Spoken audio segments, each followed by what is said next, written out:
The impossible planet, Kepler 78 Bravo. I'll just call it I or India. I'll call it India. I like India better. Here's a host star. Here's Kepler 78 Bravo or India. It's right there. It's really, really close to its host star. It has an orbit of a very, very short period of time. It's really, really close, as you can see here. I don't know its exact orbital characteristics, but it's really, really close. That's why they call it a lava world. It's so close that the surface of it is just lava, all of it. Now, the problem I have with establishment's interpretations, I went ahead and wrote this out for you guys so you can read it with me.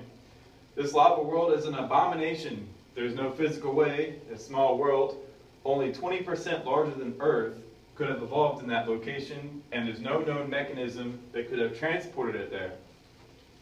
Given they believe everything formed from a disk, all right? A disk meaning when these rocky worlds formed, or gaseous worlds or whatever, they couldn't be as close as they are to their host star. They had to be out there somewhere. It's just too close to its host star. The host star should have burned it up. As well, according to the nebular disk theory, which has been falsified clearly, it couldn't have moved there. There's no mechanism that could have transported it there. Well, that's another assumption off the nebular disk theory, because in their theory, they don't move anywhere. They don't leave their orbits. According to them, what you have are giant railroad tracks. They keep objects in their orbits eternally. And the reason why they do that is because of math. They want to do mathematical models. They want everything to be perfectly mathematically stimulated so they don't get upset and uncomfortable with their beliefs. But what happens is, well, I can explain two things is what's happened to this Kepler star. I'll answer both. Of course it couldn't have evolved in that location. It was adopted, meaning that actually answers both of those questions. Here, I'll go ahead and explain to you what's going on here.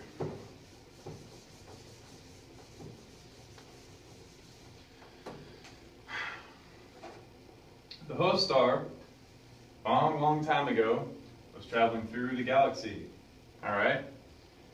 And what you had was a bunch of hot Jupiter-sized evolving stars just minding their own business, okay? And what happened was this really hot star was moving through a field of gas giants that were, doing their own thing, wandering stars, doing whatever they want. And it adopted one of these things as it was moving through the galaxy. And then after it adopted it, what happened with the outer layers of the star, or of the gas giant, after it adopted it as it's moving through the galaxy, it took up orbit around it, got ripped away. So all that gaseous material left the surface and exposed that little rocky ball in the center. And then as it was ripping away that outer atmosphere of that gaseous star, it was continuously moving through the galaxy, eventually ending up as we see it today, the abomination, the lava world that's 20% larger than the Earth and mostly rocky. That's what happened, and it just kept it.